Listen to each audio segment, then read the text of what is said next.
Halo teman-teman, perkenalkan nama saya Cekil Simalango dengan NIM 2233442005. Saya dari program studi Pendidikan Seni Musik Universitas Negeri Medan. Dalam video kali ini, kita akan membahas tentang metode pembelajaran Student Teams Achievement Division.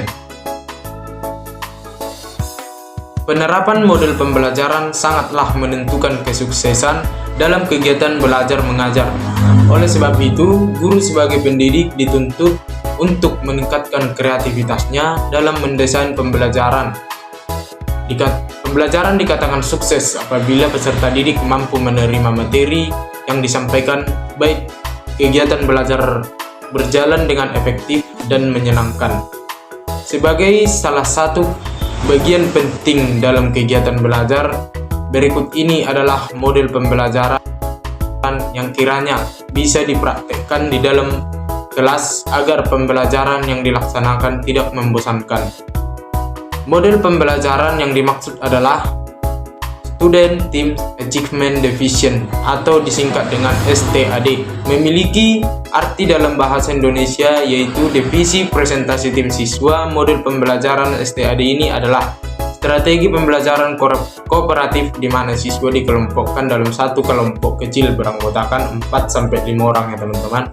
STAD adalah salah satu pembelajaran kooperatif yang di dalam beberapa kelompok kecil siswa dengan level kemampuan yang berbeda-beda saling bekerja sama untuk menyelesaikan suatu tujuan pembelajaran. Tidak hanya secara akademik, siswa juga dikelompokkan secara beragam berdasarkan kemampuan teknik. Ini didasarkan pada gagasan tentang siswa yang belajar dalam kelompok belajar untuk memahami pelajaran. Model pembelajaran ini mudah digunakan oleh guru yang sudah berpengalaman maupun yang pemula karena model ini sangat sederhana. Selain mudah dalam penerapannya, model ini juga mempunyai banyak manfaat. Salah satunya adalah siswa tidak akan merasa bosan dan lelah karena mereka belajar melalui kelompok dan masing-masing bisa mengemukakan pendapat atau motivasinya sesuai dengan tingkat kemampuannya.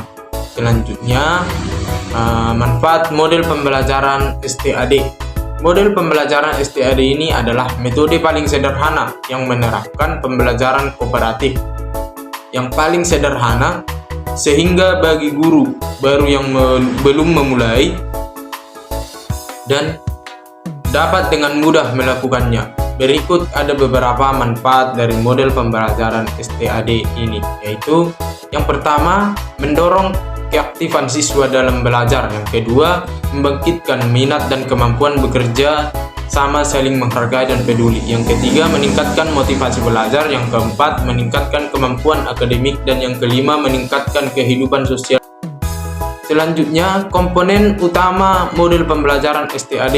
Ada 5 komponen utama yang menjadi karakteristik model pembelajaran STAD, yaitu yang pertama presentasi kelas, yang kedua kerja tim, yang ketiga kuis atau tes, yang keempat skor kemajuan individual, yang kelima rekognisi tim.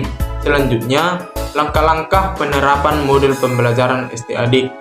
Ada beberapa langkah-langkah dalam pembelajaran model pembelajaran STAD di kelas, yaitu yang pertama, menyampaikan tujuan pembelajaran dan motivasi. Pada langkah ini, guru dapat menyampaikan tujuan yang ingin dicapai pada akhir pembelajaran dan juga memberikan motivasi kepada siswa supaya semangat dalam belajar. Yang kedua, menyampaikan materi. Guru memberikan penjelasan terkait dengan materi yang dibahas pada jam pembelajaran. Dan yang ketiga, membentuk kelompok. Guru membentuk kelompok dengan masing-masing kelompok 4-5 orang dengan latar belakang yang berbeda-beda semua. Yang keempat, membimbing kelompok dalam belajar dan bekerja. Guru membimbing kelompok secara bergantian untuk memastikan setiap kelompok dapat bekerja sama dengan baik dan dapat menyelesaikan tugas dengan baik. Pada langkah ini, guru telah mengimplementasikan 2 komponen utama di kelas, yaitu kerja tim dan rekognisi tim. Yang kelima, evaluasi. Dalam evaluasi ini, pembelajaran dapat dilakukan dengan komponen presentasi kelas yang dilanjutkan dengan kuis atau tes. Komponen presentasi kelas dilakukan bersama dengan teman sekelompok masing-masing. Sedangkan komponen kuis dilakukan setelah presentasi selesai dan secara individu. Nilai dari kuis individual akan dikerap untuk melihat progres nilai per individunya, dan juga untuk jumlah dan di rata-rata sebagai nilai kelompok. Yang keenam, apresiasi atau reward. Guru dapat memberikan penghargaan bagi kelompok yang hasil nilainya menunjukkan peningkatan dan juga seluruh kelompok atas keaktifannya selama bekerja kelompok. Pada langkah ini, guru telah menerapkan komponen rekognisi tim. Kelebihan dan kekurangan model pembelajaran dari STAD ini adalah, pertama itu, siswa bekerja sama dalam mencapai tujuan dengan menjunjung tinggi norma-norma kelompok sehingga meningkatkan jiwa sosial masing-masing.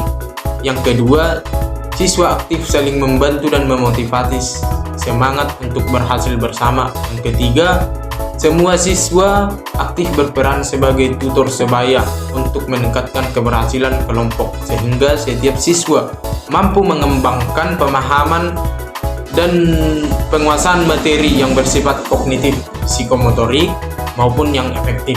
Yang keempat, interaksi antar siswa seiring dengan peningkatan kemampuan mereka dalam berpendapat. Selain kita membahas mengenai kelebihan dan kekurangan dari model STAD ini, yang pertama itu membutuhkan waktu yang lebih lama untuk siswa sehingga sulit mencapai target kurikulum. Yang kedua, membutuhkan waktu yang lebih lama untuk guru sehingga pada umumnya guru tidak mau menggunakan pembelajaran kooperatif ini. Yang ketiga, membutuhkan kemampuan khusus guru sehingga tidak semua guru dapat melakukan pembelajaran ini. Yang keempat itu menuntut sifat tertentu siswa, misalnya siswa sifat suka bekerja sama. Selanjutnya yaitu kita masuk kepada prinsip model pembelajaran STAD. Prinsip utama dalam model pembelajaran ini yaitu sebagai berikut. Yang pertama, pembagian kelompok heterogen. Model STAD mengutamakan pembentukan kelompok-kelompok kecil yang terdiri dari siswa dengan tingkat kemampuan yang berbeda-beda. Hal ini bertujuan untuk memfasilitasi interaksi dan kolaborasi antara siswa yang memiliki keahlian dan pemahaman beragam. Kelompok heterogen juga saling mendorong, saling membantu antara siswa yang memiliki kemampuan yang lebih baik dengan siswa yang membutuhkan bantuan. Yang kedua itu tanggung jawab individu.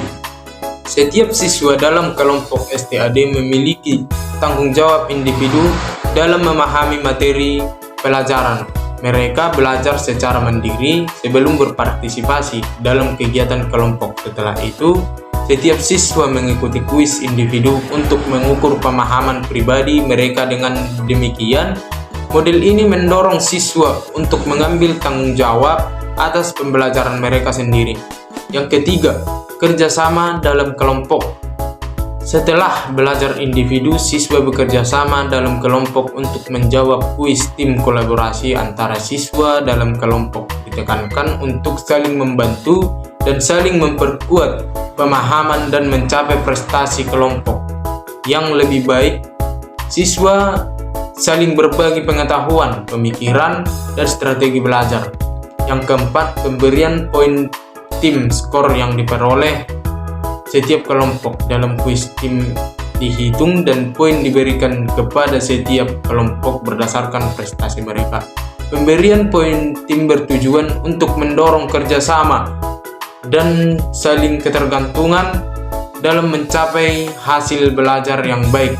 Hal ini juga memberikan insentif bagi kelompok untuk bekerja sama secara efektif. Yang kelima itu penghargaan dan pengakuan. Kelompok-kelompok yang mencapai prestasi tertinggi diberikan penghargaan atau pengakuan untuk memotivasi dan menghargai usaha mereka. Penghargaan ini dapat berupa sertifikat, pengumuman di depan kelas, atau bentuk pengakuan lainnya yang dapat meningkatkan motivasi si siswa untuk berpartisipasi dalam kegiatan pembelajaran. Jadi, prinsip-prinsip ini dirancang untuk mendorong kerjasama, tanggung jawab individu, dan saling ketergantungan dalam mencapai prestasi belajar yang lebih baik. Melalui kolaborasi dalam kelompok, siswa dapat saling membantu, menggali pemahaman yang lebih mendalam, dan meningkatkan keterampilan sosial mereka. Sekian hasil dari penjelasan materi tentang Student Team Achievement Division. Semoga video ini bermanfaat serta menambah wawasan dan informasi kepada teman-teman sekalian. Sekian dan terima kasih.